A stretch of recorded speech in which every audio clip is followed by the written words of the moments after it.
Bismillahirrahmanirrahim. Assalamu alaikum, my dear students. I hope you all will be very fine and waiting for the new episode of the study of genetics. Dear students, last time हम लोगों ने law of dominance की बात की थी. आज हम एक और लॉ पढ़ने वाले हैं. That was proposed by John Gregor Mendel after 11 years of consecutive research. और वो जो लॉ है that is called as law of segregation. देखते हैं ये लॉ हमें क्या बता रहा है. We have to go to the white board. You know my dear students, I have a habit. वो क्या है कि मैं पिछले लेक्चर की कोई बात अगले लेक्चर में कोट करके बात को शुरू करता हूँ. तो वही हैबिट हम आज भी रिवाइज करने वाले हैं. लास्ट टाइम आपको याद होगा कि हम लोगों ने आपसे एक डिसिप्लिन, एक प्रोटोकॉल की बात की थी कि उस डिसिप्लिन और प्रोटोकॉल के साथ ही हम क्या कर सकते हैं, कामयाब हो सकते हैं.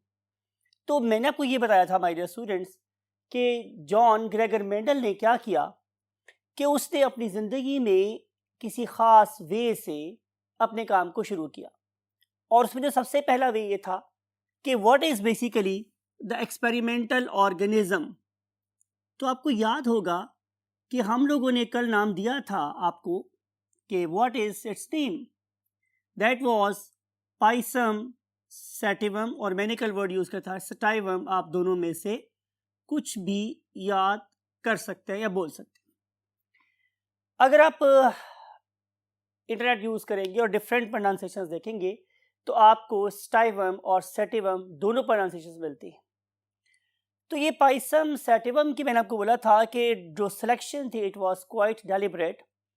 और मैंने आप लोगों से कहा था कि आप लोगों की बुक में इसकी सिलेक्शन की जो कॉजेस हैं उसमें से पहली कॉज ये थी कि ये जो ऑर्गेनिज्म था ये it was easy to cultivate. इसको काश्त करना बहुत आसान था. ये इसकी पहली रीज़न थी, राइट. और दूसरी रीज़न ये थी माय डियर स्टूडेंट्स कि इसका जो जनरेशन टाइम है it was very short. Generation time was short और इसकी हम एक साल में 2 फसलें हासिल कर सकते थे. और तीसरी बात मैंने आपसे ये बोली थी कि ये वाला ऑर्गेनिज्म नेचुरली कैसा है, सेल्फ पॉलिनेटिंग है. Self pollinating. और मैंने ये बोला था कि हम इसको क्रॉस पॉलिनेट करवा सकते हैं. क्या करवा सकते हैं? इसकी क्रॉस पॉलिनेशन हो सकती है, right. It can be self cross pollinated. बात आपको समझ आई? तो हम बात कर रहे हैं कि एक सेल्फ पॉलिनेटिंग ऑर्गेनिज्म था, हम इसे क्रॉस पॉलिनेशन करवा सकते थे. फिर मैंने आपसे ये वाली बात भी कही थी माय डियर स्टूडेंट्स कि अगर आप इसको देखें तो इस ऑर्गेनिज्म के अंदर 7 कॉन्ट्रास्टिंग ट्रेट्स थे.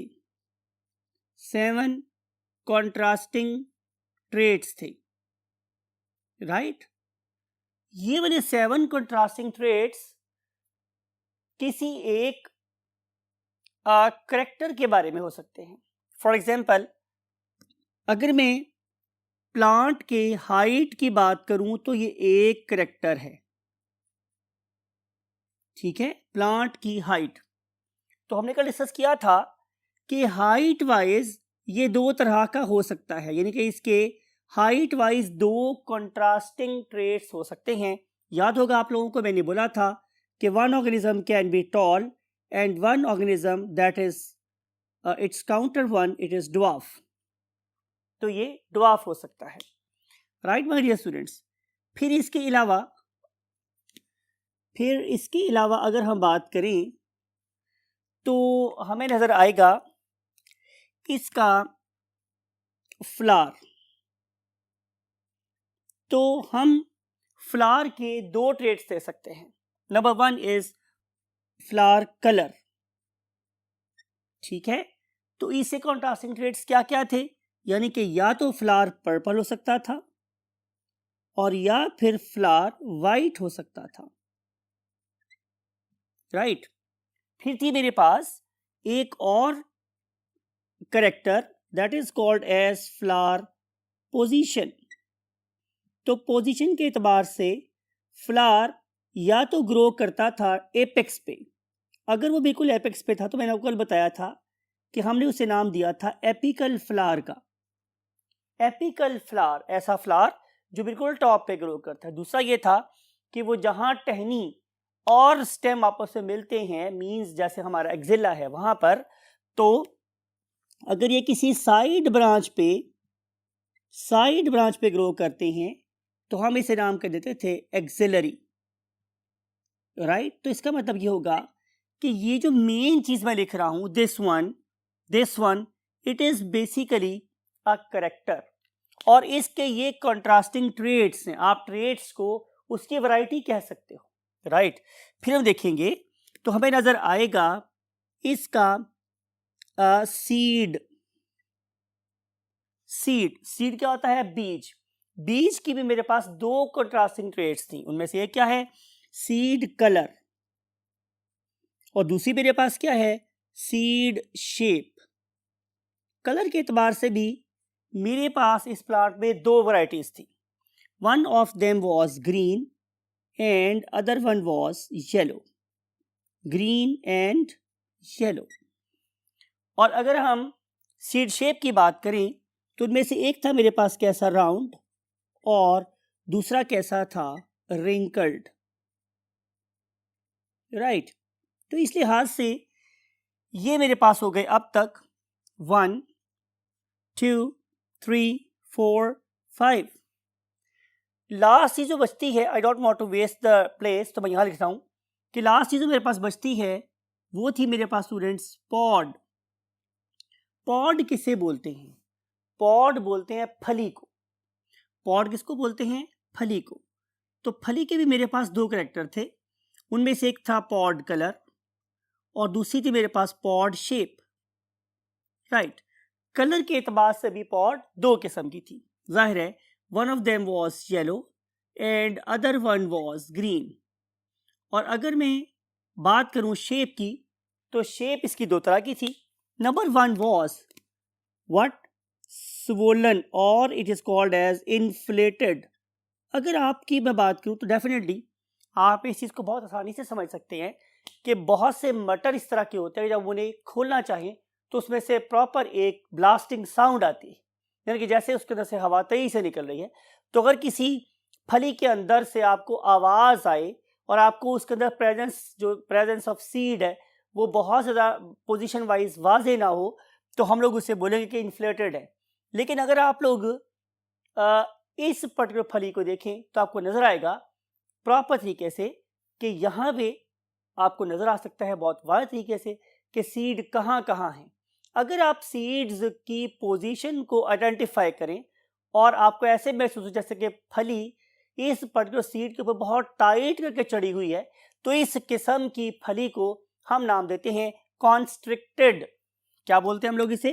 कॉन्स्ट्रिक्टेड। तो दो तरह की क्या हो गई मेरे पास? पॉड की शेप।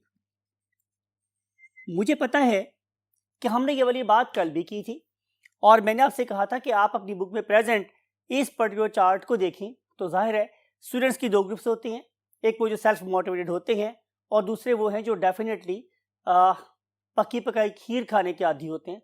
तो आज का ये वाला काम उन लोगों की नज़र है जो पक्की पकाई खीर खाने के आदी होते हैं और वो सिर्फ और सिर्फ बुक खोलना पसंद नहीं करते बल्कि ई लेक्चर्स पर रिलाय करते हैं। तो बात हम कर रहे थे मेरे स्टूडेंट्स कि ये वो टेबल है जिसमें आप लोगों को नज़र आती हैं 7 कंट्रास्टिंग ट्रेड्स, ठीक है। मैंने आपको ये बात भी बताई थी कि सबसे पहला काम जो जॉन ग्रेगर मेंडल ने किया था वो क्या था कि वो इन 7 किस्म के ट्रेड्स के लिए क्या बनाए? प्योर ब्रीड्स बनाए। और फिर उसने इन प्योर ब्रीड के साथ एक्सपेरिमेंट्स किए और एक्सपेरिमेंट्स को करने के बाद वो इवेंचुअली एक लॉ बनाने में कामयाब हुआ था, that is called as law of segregation. यही बेसिकली हमारा आज का आर्टिकल है।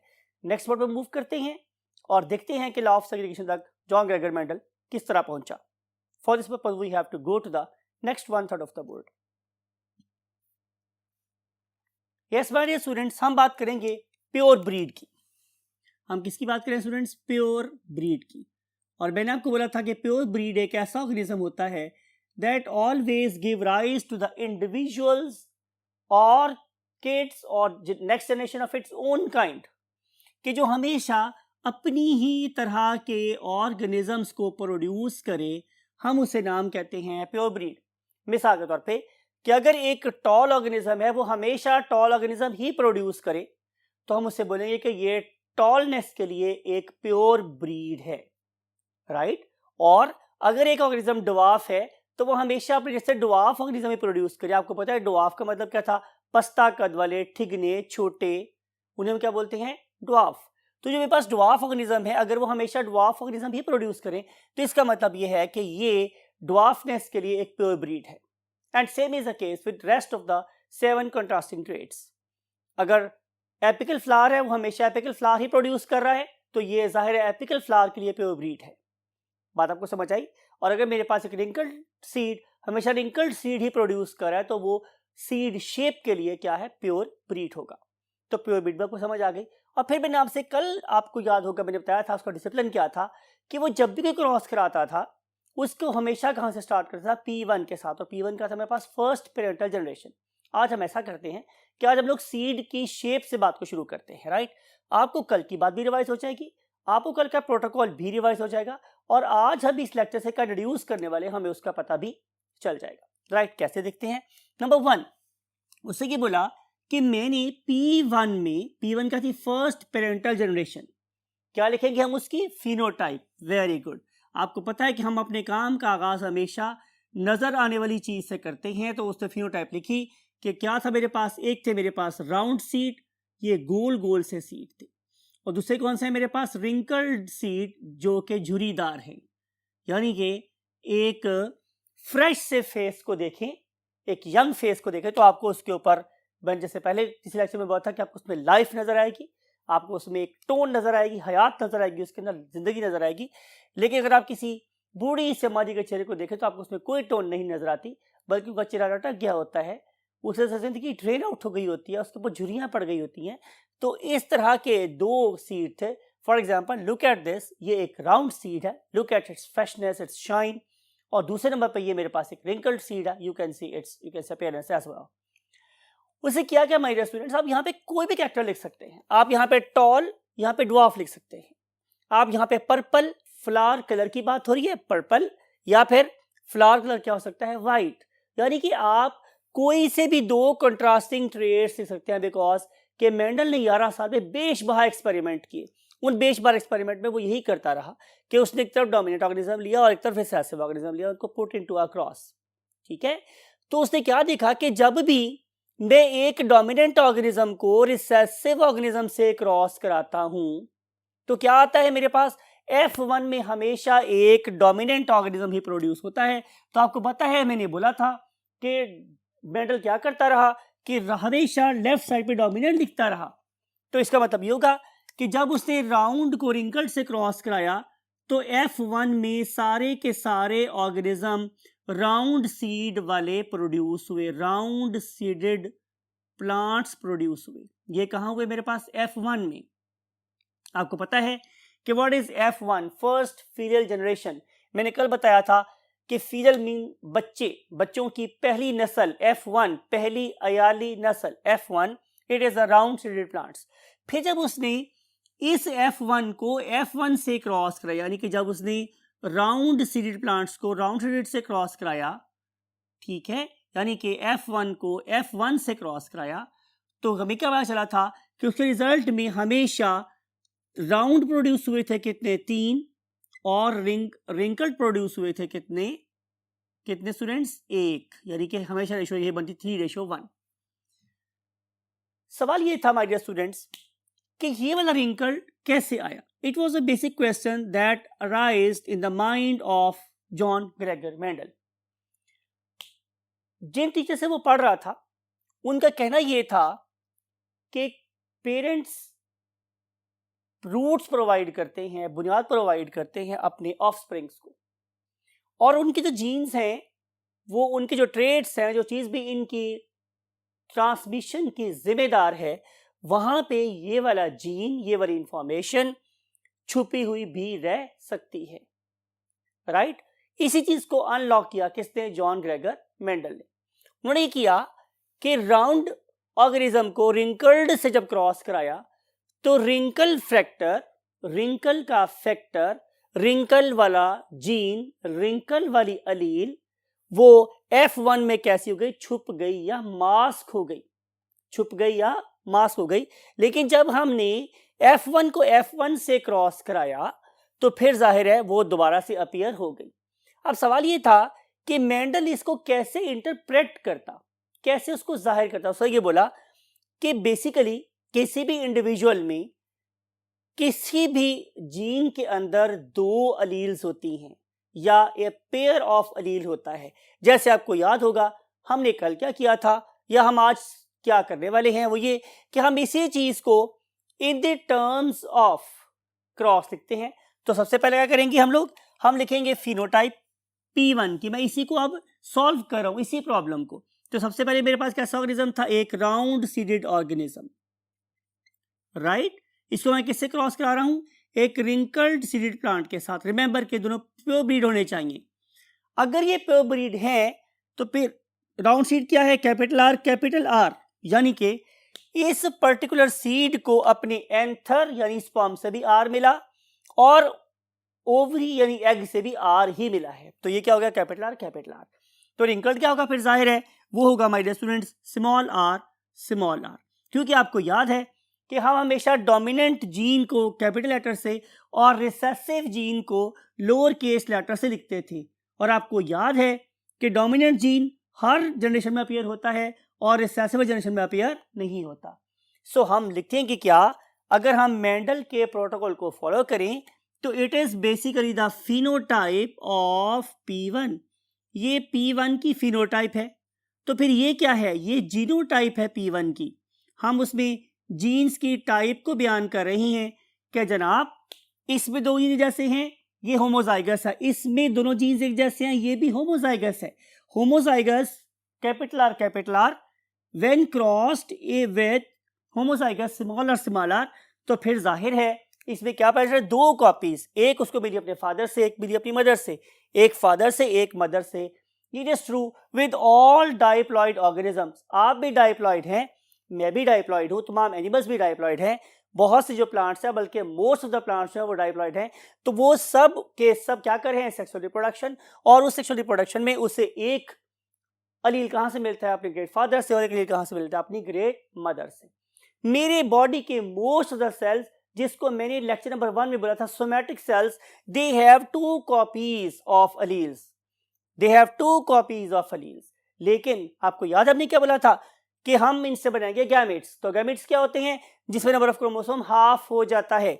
तो 2 कैपिटल आर का हाफ क्या होगा? 1 आर, राइट। तो लिखेंगे इसको 1 आर।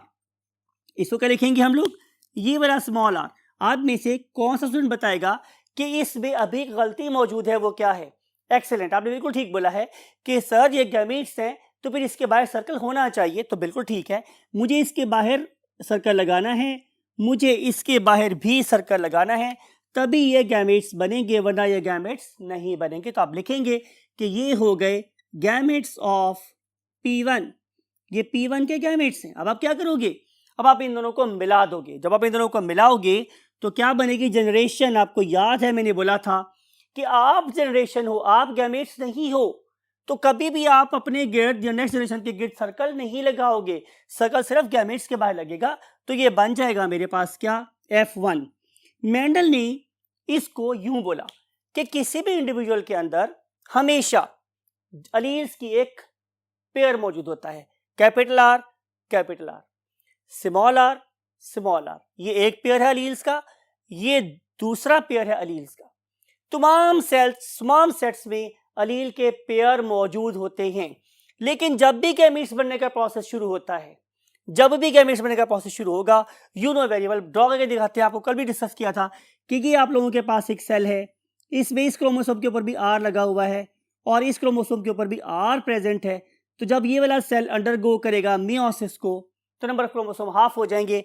एक सेल में आर आ जाएगा और दूसरे सेल में भी आर आ जाएगा। लेकिन चूंकि ये दोनों आर एक ही तरह के हैं, तो इसको मैं एक लिख सकता हूं। ये मैंने आपको कल भी बात बताई थी। चूंकि दोनों आर की तरह के हैं तो मैं उससे वंस यानी कि एक दफा ही लिखूंगा, गुजारा हो जाएगा, राइट। सिमिलरली यहाँ पे भी ऐसा ही हुआ, अब सिर्फ यहाँ पे स्मॉल आर था, एक भी स्मॉल आर चला गया, दूसरे में भी स्मॉल आर चला गया, और चूंकि दोनों स्मॉल आर की तरह के हैं तो मैं इसको एक दफा लिख सकता हूं, राइट। तो यही उसने बोला कि किसी इंडिविजुअल में जीन्स की 2 कॉपीज होती हैं, लेकिन गैमेट्स बनने के टाइम पे उसमें से सिर्फ एक कॉपी आगे जाती है, किसमें, एक सेल में, और दूसरी कॉपी जाएगी दूसरे सेल में। You can C over here. अगर वो दोनों सेम हुई तो मैं एक दफा लिखूंगा, और अगर दोनों डिफरेंट हुई तो मैं दोनों लिखूंगा, राइट। अब बात ये थी कि ये दोनों अलील्स सोमैटिक सेल में इकट्ठी रहती हैं, लेकिन गैमीट्स बनते वक्त क्या हो जाती हैं, अलहदा अलहदा हो जाती हैं। These particular you can say copies, they stay together in F1. F1 में इकट्ठी हो जाती हैं, but do not mix with each other, don't intermingle with each other, don't affect or destroy each other. बिल्कुल पीसफुली दूसरे के साथ रहती हैं, एक दूसरे को डिस्टर्ब किए बगैर। फॉर एग्जाम्पल, अगर ये वाला जीन, ये वाला अलील कैपिटल आर एब्सोल्युटली डोमिनेंट है ओवर स्मॉल आर, तो ये स्मॉल आर इसको बिल्कुल भी कुछ नहीं कहेगा, और कैपिटल आर उसको भी कुछ नहीं कहेगा। कैपिटल आर आपको पूरा शो करवाएगा, पूरा डोमिनेट करेगा, और ये बिल्कुल सबमिसिव होकर उसके हर बात को मानेगा। लेकिन जब अलग होने का मौका आएगा तो स्मॉल आर अपने आप को पूरा शो करवाएगा, और कैपिटल आर भी अपने आप को पूरा शो करवाएगा। इस पर्टिकुलर लॉ की ये रूह है, ये एसेंस है, जो बात मैं आपसे कर रहा हूं। दोबारा सुनिएगा कि अगर हम 2 कंट्रास्टिंग ट्रेट्स को आपस में मिलवाते हैं तो उनके सोमैटिक सेल्स में हर जीन की हर अलील की 2 कॉपीज प्रेजेंट होती हैं, ठीक है। लेकिन जब गैमेट्स बनते हैं तो वो सेपरेट हो जाती, आधी आधी हो जाती हैं, ठीक है, और फिर वो दोबारा से कब मिल जाती हैं, F1 में, और वो इस तरह रहती है कि दूसरे को डिस्टर्ब, इंटरमिंगल, मिक्स या डिस्ट्रॉय नहीं करती। फिर क्या होता है, मेंडल ने क्या किया, मेंडल ने F1 को ऑब्टेन करने के बाद इन पर्टिकुलर सीड्स को ऑब्टेन किया, उसे दोबारा से क्या किया, सॉइल में बो दिया, वेट किया अगले प्लांट आए, तो फिर दोबारा देखा कि अब कैसे सीड प्रोड्यूस हो रहे हैं। तो देखते हैं क्या हुआ। जब उसने F1 को F1 से क्रॉस कराया तो इसका मतलब ये है कि अब कैपिटल आर स्मॉल आर को मैं कैपिटल आर स्मॉल आर से ही क्रॉस कराऊंगा, right. Okay, I have missed one thing, can anybody guess? Yes, कि मैंने इसका रिजल्ट नहीं लिखा। डेफिनेटली मैंने रिजल्ट लिखा, तो I should erase it and I should write its result, then I should go ahead because it is a set protocol. तो मुझे यहाँ पे इसको इरेज कर देना चाहिए और लिखना चाहिए यहाँ पे result. What is the result of F1? तो आपको याद है हमारा क्या प्रोटोकॉल था कि हम हमेशा फिनोटाइप पहले लिखते हैं और जीनोटाइप बाद में लिखते हैं। यही यहाँ पे करेंगे। रिजल्ट, कौन सा रिजल्ट? फिनोटाइप। कौन बताएगा आप में से कि फिनोटाइप का रिजल्ट क्या आंसर है? बिल्कुल, मुझे एक आवाज आ रही है कि सर चूंकि यहाँ पे सारे के सारे प्लांट्स एक ही तरह के हैं, उनमें एक ही जेनेटिक मेकअप आ रहा है, तो हम लिखेंगे 100%। बिल्कुल, मैंने कल ऐसी बात बताई थी कि इट इज 100%। कैसे? राउंड। क्यों राउंड है? बिकॉज कि capital R is absolutely dominant over small R, तो capital R is controlling roundness, तो राउंडनेस अपने आप को शो करेगी। ये स्मॉल आर रिसेसिव जीन है, वो रिंकल होने का जीन है, वो अपने आप को शो नहीं करेगा, तो सारे के सारे सीड मुझे राउंड नजर आएंगे। जैसे कि मुझे यहाँ पे कल सारे के सारे प्लांट्स टॉल नजर आए थे, अब कैसे नजर आ रहे हैं? सीड सारे के सारे राउंड नजर आ रहे हैं, ठीक है। तो मैं लिखूंगा यहाँ पर 100% राउंड, 100% राउंड, राइट। फिर हम क्या करते हैं कि हम लिखते हैं इसका जीनोटाइप का रिजल्ट। तो जीनोटाइप के एतबार से ये सारे के सारे पौधे 2 अलीज रखते हैं, और ये दोनों अलीज मुख्तलिफ तरह की हैं। इसे मुझे कहना पड़ेगा कि ये हेट्रोजाइगस है। लिखूंगा कि they are 100% heterozygous round, 100% heterozygous round organisms. अब हम क्या करेंगे कि मेंडल की तरह से अपनी रिसर्च को कंटिन्यू करेंगे और देखेंगे कि अगर हम F1 को F1 से क्रॉस कराएं तो मेंडल साहब को क्या मिला और उन्होंने इवेंचुअली क्या डिपेक्ट किया या बताया। So let's move to the last part of the board. Yes my dear students, हम कंटिन्यू करवाएंगे क्रॉस F1 का F1 से। कैन एनीबॉडी गेस कि what is meant by cross? मैंने कल बोला था a marriage or reproductive connection between the two organisms, तो हम F1 से जो plants obtain हुई हैं उनको F1 से ही क्रॉस कराने वाले हैं. Can anybody give me the genetic makeup of F1? Excellent. Capital R small r. तो जब मैं कैपिटल R स्मॉल r का क्रॉस कराता हूँ कैपिटल R स्मॉल r के साथ, तो ये बेसिकली क्या है, F1 इंटू F1. आपको याद होगा मैंने कल ये बात कही थी कि इसकी जीरो टाइप लिखने की जरूरत नहीं है, इसकी जीरो टाइप लिखने की जरूरत इससे नहीं है बिकॉज कि F1 के रिजल्ट में हम डिस्क्राइब कर चुके हैं, राइट.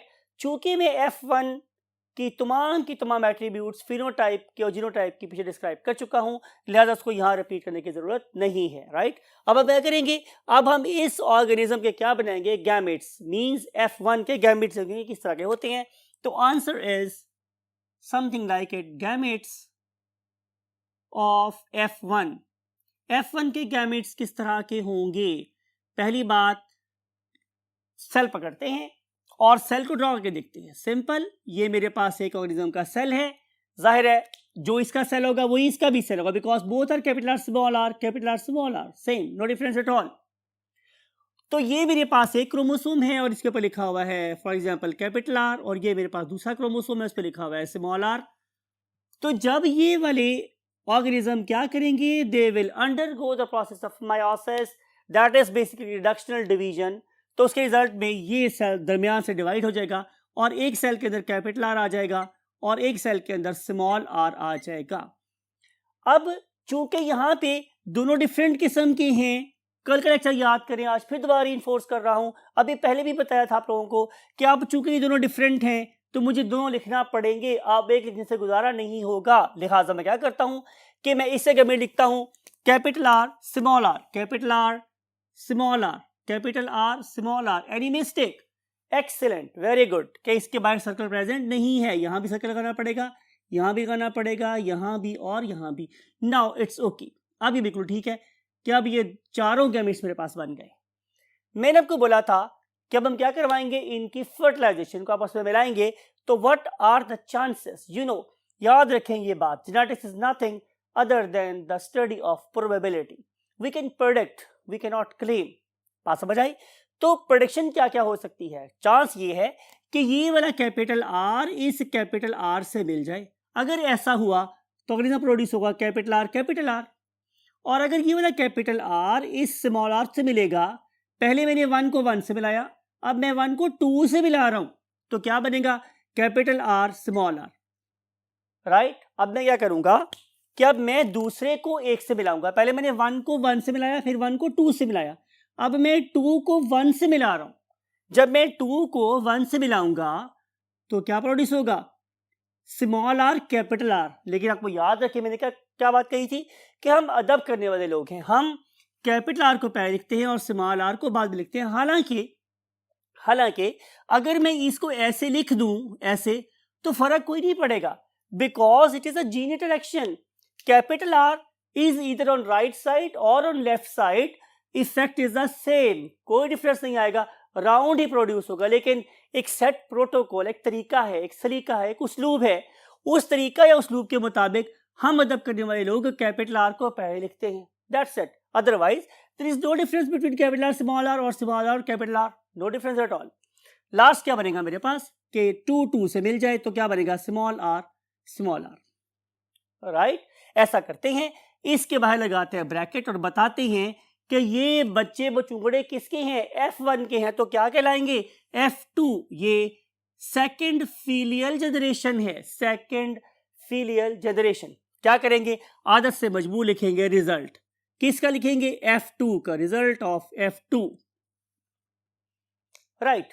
क्या नजर आया मुझे, क्या लिखूंगा पहले, वेरी गुड, फिनोटाइप.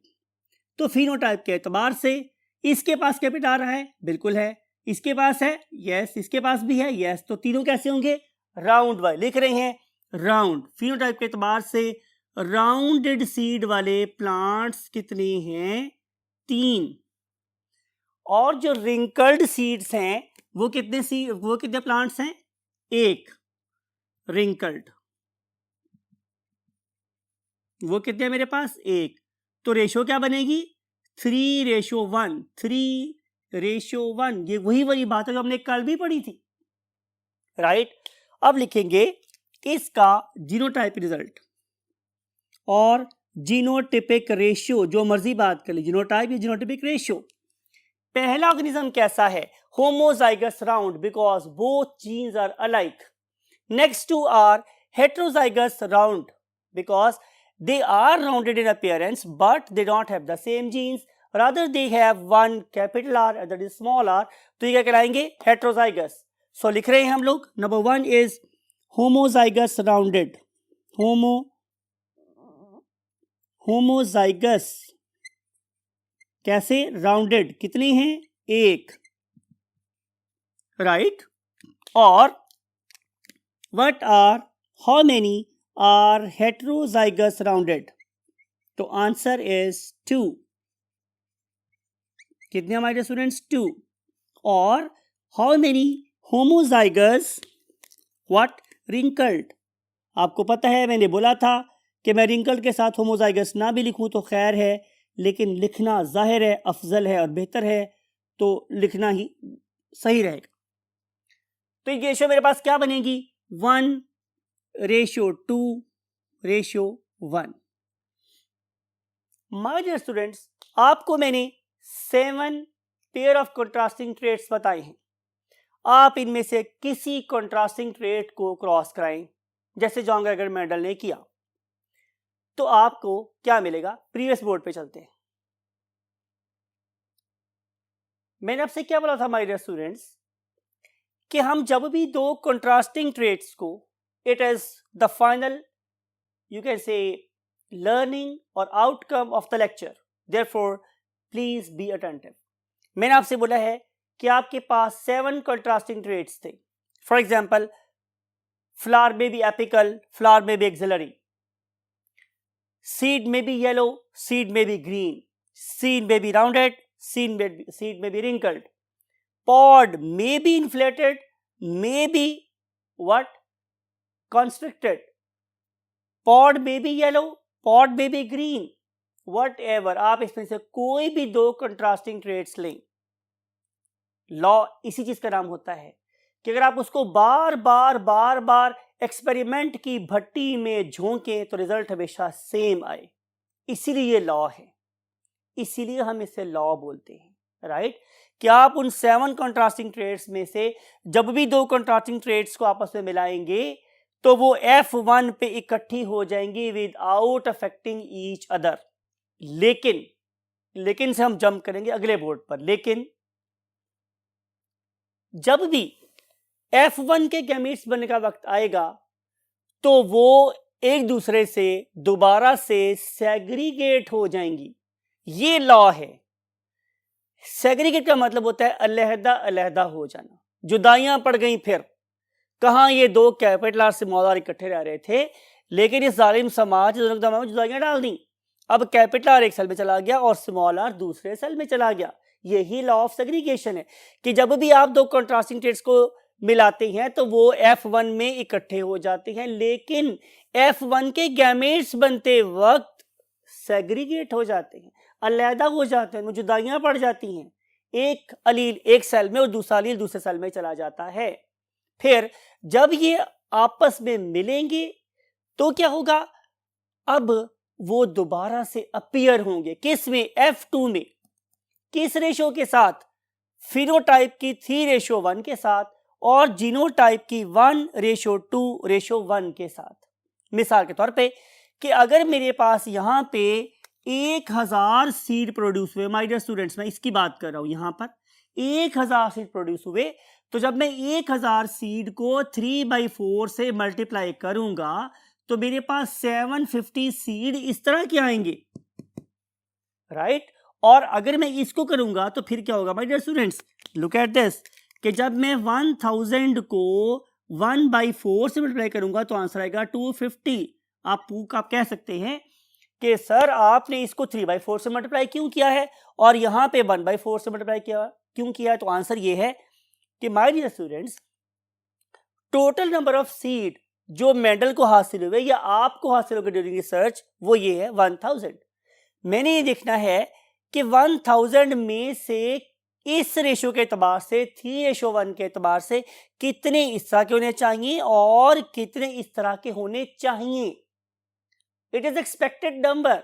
तो आंसर ये कि तीनों ने क्या होते हैं 4। तो मैं कह रहा हूं कि हर 4 में से 3 इस तरह के होने चाहिए और हर 4 में से एक सीड इस तरह का होना चाहिए। अगर ऐसा होगा तो फिर मेंडल की स्टेटमेंट ठीक साबित होगी और रेशो बनेगी 3:1। तो जब हम लोगों ने सीड्स को जमा करना शुरू किया तो पता चला कि हाँ भाई वाकई ऐसा ही है कि 300 के 750 सीड राउंडेड हैं और 250 सीड्स कैसे हैं, रिंकल्ड हैं। तो बस साबित हो गया कि बिल्कुल ऐसा ही हो रहा है कि वो 3:1 की रेशो से ही अपीयर हो रहे हैं। फॉर एग्जाम्पल अगर ये वाले हो जाए फॉर एग्जाम्पल 770 और ये हो जाए 230 तो it is very close to same ratio, no difference at all, right. तो इस थोड़ी सी स्लाइड चेंज को हमने इंपॉर्टेंस नहीं दे रही, उसके लिए हम लोगों ने इसको 3:1 ही कहना है। या मैं ये कह दूं कि ये हो जाए फॉर एग्जांपल 730 और ये हो जाए 270, नो डिफरेंस, कोई नहीं, रेशो वही रहेगी 3:1। तो देखना ये है कि जितने भी सीड्स आप लोगों को ऑब्टेन होंगे उनमें से उनको आपने 3/4 से मल्टीप्लाई करना है। तो आपके पास expected number of dominant trait containing seed आ जाएंगे। और जब आप उन्हीं टोटल नंबर ऑफ सीड्स को 1/4 से मल्टीप्लाई करोगे तो आपको expected number of recessive trait bearing seeds आ जाएगा, राइट। इन दोनों को आप सम करोगे टोटल नंबर ऑफ सीडी बनेगा 750 प्लस 250 इज इक्वल टू 1000। अगली बात ये है कि मैं इसको कैसे एक्सप्लेन करूंगा। तो इसका आंसर ये है कि इसके लिए मुझे क्या नजर आ रहा है, 1 + 2 + 1 इज इक्वल टू 4। तो मैं लिखूंगा, इसके नंबर फाइंड करना होगा तो मैं क्या करूंगा, मैं ऑब्टेन्ड सीड्स का नंबर जो भी था उसको मैं मल्टीप्लाई करूंगा, एक्स है फॉर एग्जांपल, उसमें मल्टीप्लाई करूंगा 1/4 से, क्योंकि इन चारों सीड में से एक सीड इस तरह का होना चाहिए जिसके अंदर होमोजाइगस जीन हो, मीन कैपिटल आर हो। वो क्या था, कैपिटल आर वाला, वो ऐसा का होना चाहिए। तो हर 4 में से एक सीड होमोजाइगस राउंडेड होगा। तो कैसे, कि जब फॉर एग्जांपल यहां पे एक्स किसके बराबर था, 1000 के बराबर, 1000 के बराबर। तो जब मैं इसको से क्रॉस करूं तो क्या आंसर आएगा, 250।